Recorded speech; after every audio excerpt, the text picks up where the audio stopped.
คือหน้าตาเนาะ เดี๋ยวจะให้เบิ่งชัดๆเนาะนี่ก็คือเป็นข้าวเปียกหมูกรอบนะทุกคนก็จะเป็นประมาณนี้เดี๋ยวเราจะมาซิมกันเนาะทุกคนจะบะปรุงก่อนเนาะซิมแบบบะปรุง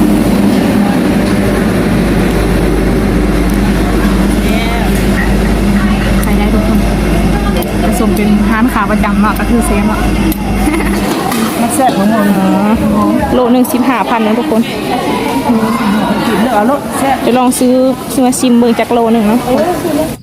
สวัสดีทุกคนวันนี้ก็อยู่ใน2สาวขมวดมูลาคนเก่าคนเดิมนะทุกคนนี่ตอนนี้ก็คือแบบแต่งตัวแบบสไตล์แบบเท่ๆนิดนึงนะกับสีแดงแรงฤทธิ์นะคะกับวันนี้ก็จะไปจะเข้าในเมืองเนาะก็จะเข้าเมืองท่าแขกเนาะเขาก็จะไปเข้าตลาดทั้งสองคือมีเวียกในหนึ่งเนาะแล้วเขาก็เซตจากเวียกงานของเขาแล้วเขาก็สุพาทุกคนไปเลาะเบิ่งบรรยากาศอยู่ในตลาดลักสองเนาะนะคะจะพาทุกคนไปเบิ่งเนาะว่าเขาจะขายอย่างแน่เนาะมีเนี่ยกินหลากหลายใช่ไหมเนาะนะพาทุกคนไปเบิ่งบรรยากาศนะคะเส้นทางการเดินทางเอาเวกินข้าวเปียกแล้วทุกคนก็เป็นร้านประจำของเอื้อยเนาะนี่เป็นร้านประจำของเอื้อยเรียนไปทักแขกเยอะมากก็คือต้องมาแวะร้านนี้เนาะเป็นร้านขาประจำเข้ากับบุเคยกินจักเถื่อนก็จะกินน้องๆเนี่ยนะทุกคนกับบุเคยซิมข้าวเปียกอยู่ร้านนี้จักเถื่อนเนาะก็เป็นครั้งแรกเดี๋ยวเราจะมาซิมเบิ่งว่ารสชาติจะเป็นจังไหนเนาะก็คือเอื้อยของเราก็ติดใจแห้งเนาะในร้านนี้เดี๋ยวเข้าไปในร้านกันนะทุกคนนี่อันนี้ก็คือร้านเนาะมันก็จะเป็นประมาณนี้เนาะตอนนี้ก็คือเราได้เข้ามานั่งอยู่ที่ร้านแล้วทุกคนอันนี้ก็จะเป็นบรรยากาศภายในร้านจะมีคนนั่งกินเปียกเต็มเลยกันสีมืดๆเลยนะทุกคนเราก็มากับยาย2 คนมาแล้วก็คือเมื่อยเนาะขับรถมากันจะมาแวะเติมพลังแป๊บหนึ่งเนาะร้านไปอยู่เข้มทางเลยจะมาซิมบนทุกคนว่ารสชาติจะเป็นยังไงเนาะก็คือเป็นร้านขาประจำของเลยเนาะ ก็เป็นครั้งแรกของเราเนาะที่มาร้านนี้เดี๋ยวเราจะมาซิมดูเนาะตอนนี้ก็คือทาข้าวเปียกมาเสิร์ฟมาทุกคนเดี๋ยวมาเบิ่งกันว่าจะเป็นยังไงนี่ข้าวเปียกของเรากันแล้วเรียบร้อยทุกคนนี่ก็คือหน้าตาเนาะ เดี๋ยวจะให้เบิ่งชัดๆเนาะนี่ก็คือเป็นข้าวเปียกหมูกรอบนะทุกคนก็จะเป็นประมาณนี้เดี๋ยวเราจะมาซิมกันเนาะทุกคนจะบะปรุงก่อนเนาะซิมแบบบะปรุง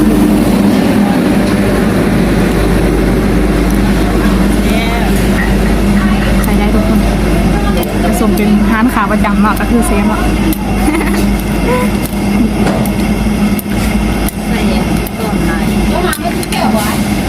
ใส่เนื้อกระไหลเนาะจะเป็นหมูกรอบเนาะเราก็ได้สั่งเป็นหมูกรอบทุกคนมาได้มากินน้ำกันทุกคน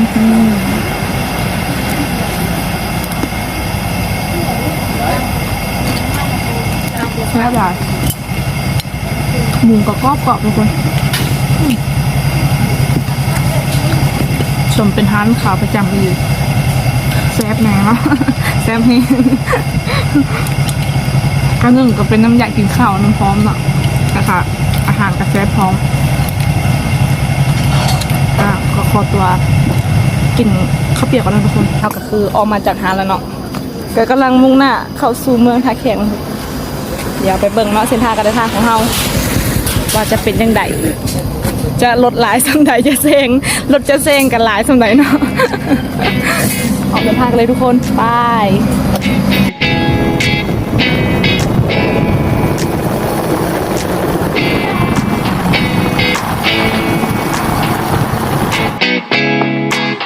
ติดไฟแดงแล้วทุกคน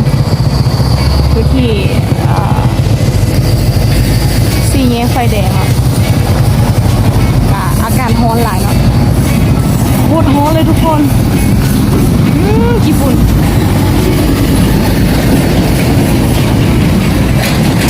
ตอนนี้ก็คือได้ข้ามมาทางมันร้อยเนาะผู้ไปเก็บร้อยเข้ามาในตลาดนัดแขกแล้วตอนนี้ก็คือเราจะไปพักรถก่อนเนาะอยู่ที่เฮือนป้านั่นเองนี่อยู่แถวบ้านโพนสะอาดแถวหลักสี่นะทุกคนแล้วเฮาก็มาฮอตแล้วทุกคนนี่ตึ๊บนี่มาฮอตแล้วลมลื่นเย็นดีทึบนี่ทุกคนนี่ก็คือบ้านปลาของเฮาเนาะบ้านปลาบ้านลุงของเฮานี่เองนี่ก็คือเดินกว้างแห้งแล้วทุกคนนี่จะเป็นประมาณนี้ก็คือห่มเย็นดีเนาะนี่ก็เป็นครัวน้อยเนาะก็อากาศเย็นดีทุกคนนั่งอยู่หมดนี่ก็นี่ก็คือฮ้อนแห้งทุกคนเมื่อกี้ก็คือยูซี่แยงไฟแดงเมื่อกี้ก็ขี้ฝุ่นหลายแห้งทุกคนก็กินขี้ฝุ่นไปอิ่มหลายเติมเนาะก็คือมีงัวแนมเบิ้งก็คงใส่เสื้อสีแดงนะทุกคนเดี๋ยวจะออกกันเนาะเดี๋ยวมันจะไหล อยู่สึกกับงัวไหลนะทุกคนจะเป็นประมาณนี้เนาะบ้านปลาของเฮากระดาษ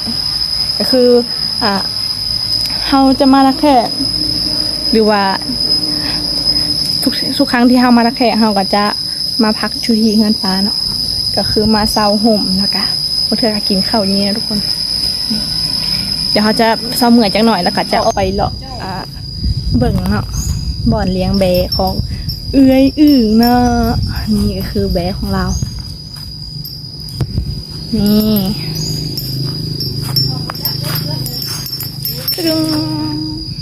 ตอนนี้ก็คือจะไปเรียนมัดแบะเนาะเขาจะไปเลี้ยงแบะก่อนจังหน่อยเนาะแล้วก็จะเข้าไปในเมืองเนาะเร็วนี่ไปเขาจะไปเลี้ยงแบะ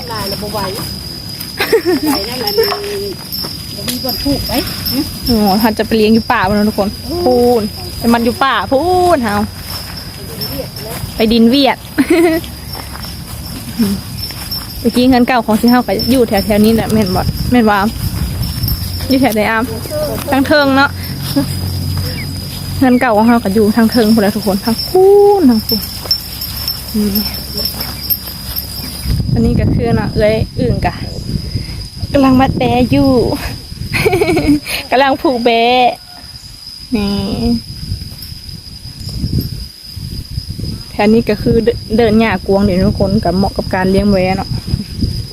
คือหญ้าหลายแฮงอากาศก็ดีนี่ก็คืออึ่งของเรานั่นเองเมื่อกี้มาเผาแบทุกคนนี่ก็คือมาบันแบเนาะก็คือฮ้อนแห้งแต่ก็ยังมีลมเนาะลมยังเย็นอยู่ทุกคนของเราก็จะหายไปเสร็จแล้วคือไปเบิ่งเฮือนเนาะเฮือนเก่าเนาะเฮือนที่เราเคยอยู่สมัยดึกดำบรรพ์ สมัยตะกี้แต่ยังน้อยคนแล้วเราก็ยังหมู่ของความเลยเดี๋ยวนี้หันเขาอันนั้นหมดแล้วเขาตั้งเป็นเฮือนใหญ่แล้วเลยค่ะกันเลยหลังบักใหญ่เลยเราก็บอกฮู้อย่างเลยเนาะเป็นเฮือนไปได้เดี๋ยวของนั้นเป็นเฮือนเบิ้ลเลยที่เป็นอยู่นี่แหละมันเป็นป่าถ้าบนทางอันดินอันในศิลปนค่ะยังเป็นป่าที่เป็นเฮือนเป็นเฮือนเข้าไปข้างในนั้นอันนั้นก็เฮือนเนี่ยไปแล้วแบบป่าม่งเดียวนี่นะยังเงียบๆเนี่ยเพราะว่าเขาขายหลายเลยขายเดี๋ยวขายจนมืดอันนี้ก็คือยืนท่าเอื้อยเขาเนาะก็คือไปจอบแนมยิงกับบหูก็คือได้ยินเสียงย่นนะทุกคนนี่มีย่นทุกคนกันเนาะเขาก็คือกำลังจะไปเบิ่งสวนบัวอันนี้ก็คือหลานๆนะทุกคนอันนี้ก็เป็นลูกเขาไอ้อื้อป้าเขาก็เคยเห็นเนาะสวนบัวไม่เคยแอบเบิ่งน้องบัวป้าเขาจะไปเบิ่งกระปุกหลายอย่างนะทุกคนอยู่นี่สาวเป็นพวกหลายยุ่งหลายธรรมชาติหลายนะทุกคนนี่ว่านได้อันนี้ก็เป็นว่านนะทุกคนว่านป้ายค่ะ ดียังดอกบัวไป เฮ้ยดอกบัวหาย มันหายมันมุกงานเที่ยงมันมุกได้มันบริบาลแล้ว บ่เห็นดอกบัวแล้วทุกคน เช้ามันบาน แดดออกกันเลย มันจูหมดมันบ่บานซ้ำแถวนี้ก็จะมีกอหน่อไม้นะทุกคนนี่ ที่จะถาม คือในหนังเลย ในหนังอ่ะสมัยโบราณเลยทุกคนอันบอนท่าน้ำมีนางทาสเลยทุกคน คือเลย นี่แถวนี้ก็คือเลยนี่อันนี้ มุกมันแล้ว ฮุบมาเลยนี่ เต็มหนองครับถ้ามันมุกเนี่ยมันจะบาน เอาหอยใหญ่บ่แม่น ใหญ่ นึกว่าตายแล้วยังมันตายเนาะ ยัง ยังมีแห้งเลยทุกคนนี่หอยก็คือใหญ่แห้งซื้อหยัง ซื้อทิพย์ ซื้อทิพย์ซื้อลินเด้ ซื้อลินน้ำทิพย์ น้ำทิพย์คือเดียวเฮียนห้องหยังซะ ปีนี้เฮียนมหนึ่งละ สาวมหนึ่งนะทุกคน นี่ไอ้คือ น้องเนาะซื้อหยัง ซึ่ง ซื้อของน้องทิพย์ หวานหน่อยไหม น้ำหวาน น้ำหวานเฮียนห้องได้ละ ปอนึ่ง มหนึ่ง ยังเป็นแม่ครอบสมา ข้อสามารถให้หยังเป็น เต้นเต้นไหมเต้นไหม นี่ เอา ก็ ข้าว คื ก อ องเดี๋ยวดูข้าวกองได้ จิ้มลิ้มเนาะหน้าหักเนาะทุกคนนี่หลานๆนี่เป็นหน่อไม้อย่างเนาะ ไม้กิมซุงเหมือนไม้จีน หน่อไม้จีนหน่อไม้กิมซุงสื่อก็ซุงๆทุกคน คือหน่อใหญ่แห้งเขาก็จะพักจากหน่อยจากใดแล้วเขาก็จะเริ่มเข้าตลาดแล้วทุกคนนี่กะเดี๋ยวก็จะเข้าตลาดแล้วเดี๋ยวไปเบิ่งกันว่าตลาดจะขายยังไงทุกคน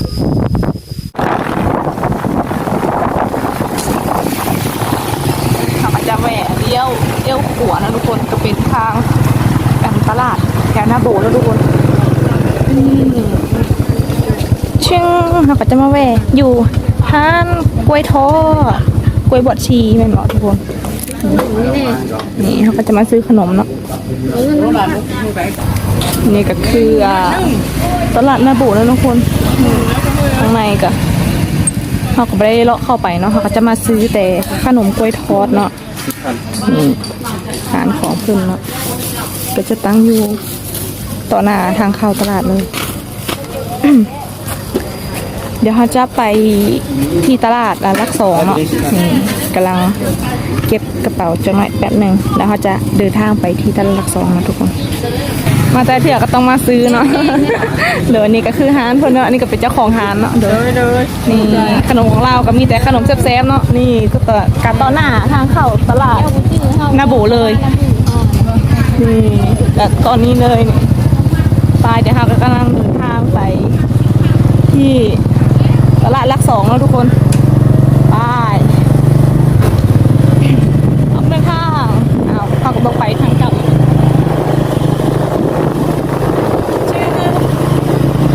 ไปพบกันที่เส้นทางตลาดลักสองทุกคนนี่แล้วเขาก็จะแหวกขึ้นนี้ทุกคนนี่เขาก็จะไปทางลัดในนั้นหนึ่งเนาะแล้วเขาก็ออกสู่การสัญจรทางใหญ่ทุกคนจะเป็นประมาณนี้เนาะนะคะเจ๊รถก็จะหลายหน่อยหนึ่งแหละประมาณเลยแหละก็หลายอยู่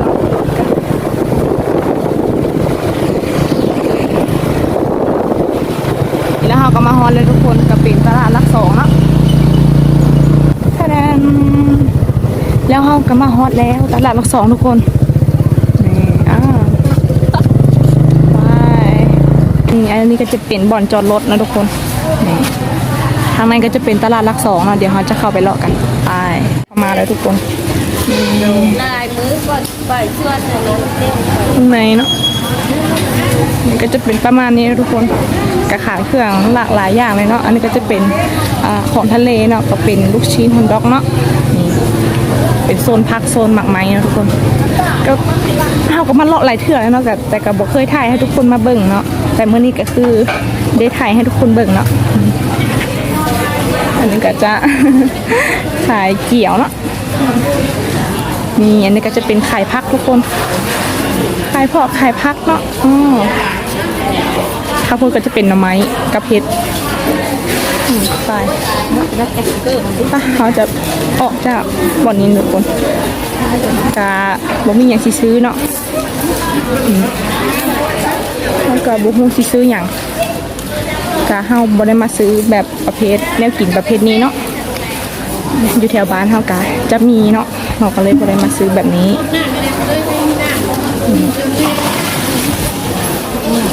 มะม่วงว่ามันนะสนุก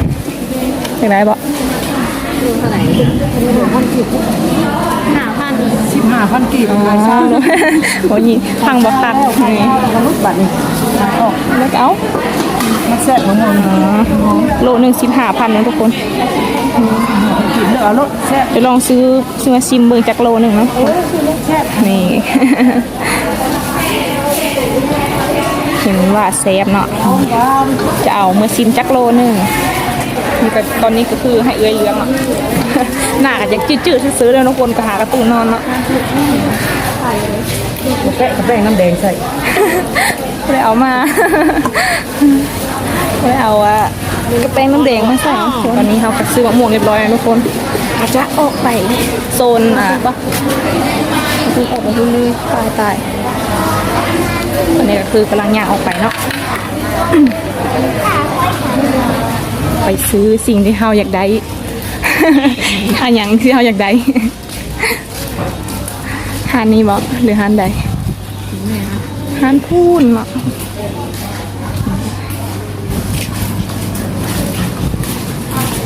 ตอนนี้เราก็มาฮอนแล้ววันนี้ก็คือหานอรไทยเนาะมาเลาะหาซื้อนมตัวอีกนะทุกคน ก็คือตัวเองจ่อยนะหนึ่งแล้วก็จะมาบำรุงจักหน่อยให้ตัวเองบ่จ่อยเนาะ ก็คือผอมลงหน่อยหนึ่งเนาะอยากจะมาเลือกเนาะตอนนี้เราก็มาอยู่ที่ฮานทุกอย่าง10,000เลยทุกคนก็จะเป็นป้ายเนาะควรเจอยูฟีเนาะเขาอ่านผิดอ่านถูกก็คืออ่านไวบนเนาะกันแบบลิ้นพันกันแล้วทุกคนลืมอันนี้ก็จะเป็นทางเข้าหาเนาะทุกคนป้ายเดี๋ยวเราจะเข้าไปนี่มีหลายอย่างเลยทุกคนจะเป็นแก้วเนาะก็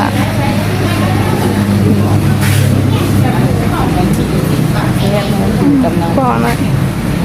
ก็คือได้เจาะวันนี้ก็คือกินน้ำแซ่บแล้วทุกคน กินน้ำแซ่บเลย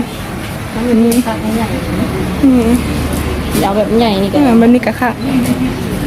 นี่มีเจาะแบบนี้อีกใส่ไวน์นะทุกคนจิบไวน์เนาะ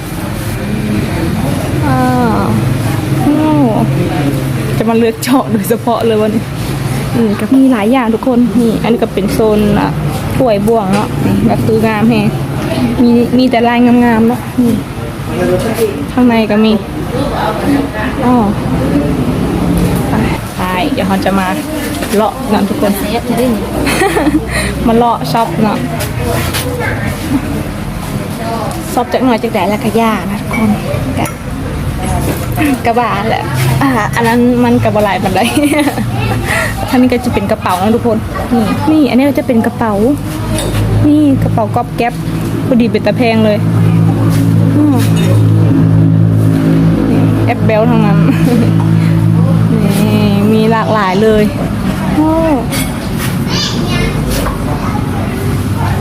คักหลายทุกคนสิบได้ซื้อแล้วบ่นี่มีหลากหลายอย่างแฮงทางนี้ก็จะเป็นโซนรองเท้าทุกคนนี่เต็มเลยมีหลากหลายอย่างแฮงต้องซื้อเลือกเอาเลยนะมักแบบไหนมีแบบประเภทแบบบิ๊กหรือว่าปากกาทุกคนอุปกรณ์การเรียนกับครบเลยทุกคนจะให้เบิกแล้วนี่จะเป็นประมาณนี้มีครบทุกอย่างเลยเครื่องไซส์ในบ้านเนาะในบ้านในเฮือนเนาะอันนี้ก็จะเป็นเป็นปากกาหรือบิ๊กนั่นเองคือหน้าหักแห้งเนาะไปทุกอย่างเลยอันนี้ก็คือ คนที่มักแบบแอบเบล แบบของกอบแก๊บนำเป็นตำแพงดีทุกคน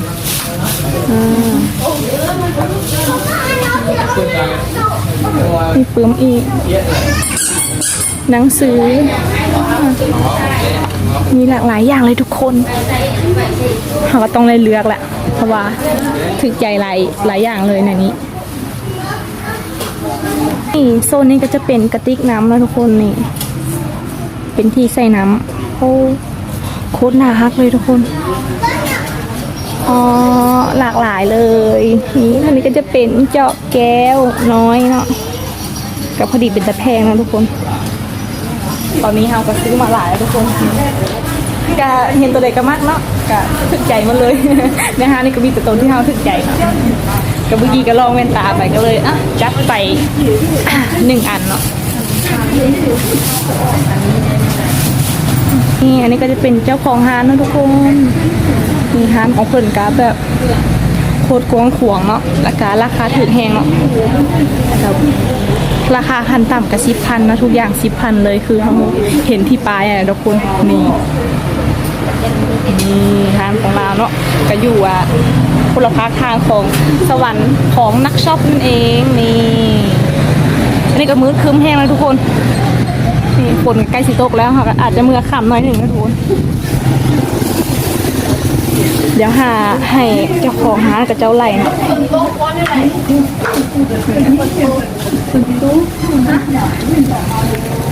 เจ้าของร้านก็เป็นชาวจีนนะทุกคนกว้างๆหลายตอนนี้ก็คือกำลังไล่เงินนะทุกคนเดี๋ยวเขาจะกลับแล้วเดี๋ยวไปเบิ่งกันที่ทางน้องน่ะขอบใจเจ้าของร้านก็คือหน้าฮักแหงนะทุกคนเข้าใจโดยนี่ก็คือร้านเขาเพิ่นเนาะไปฝนตกแล้วทุกคน ตกแล้วเฮ็ดเด้ยเมื่อฮอดบ่เนาะเฮ็ดได้ล่ะว้ายคลิปนี้ก็จะจบเพียงเท่านี้ทุกคนกะมาแวะอยู่อาหารทุกอย่าง10,000เนาะแล้วก็จน4 โมงนะทุกคนก็เป็นบ่าย4 โมงเนาะก็คือแบบค่ำแล้วก็เพื่อนเขาก็ไก่อีเนาะก็ต้องผ่านผ่าอุปสรรคของเขาก็คือฝนนั่นเองเนาะก็คือตอนนี้กะจะกลับแล้วก็พบกันในโอกาสหน้าแล้วก็คลิปนี้ก็จะจบเพียงเท่านี้ก็อย่าลืมกดไลค์กดแชร์กด Subscribe เนาะเพื่อเป็นกำลังใจให้น้องพลอยคนนี้เนาะแต่เป้าไว้แห้งเนาะก็คืย้านฝนตกรับทางเนาะกะพบกันในคลิปต่อไปบ๊ายบายฝนตกพี่น้องเอ๋ยฝนตกนี่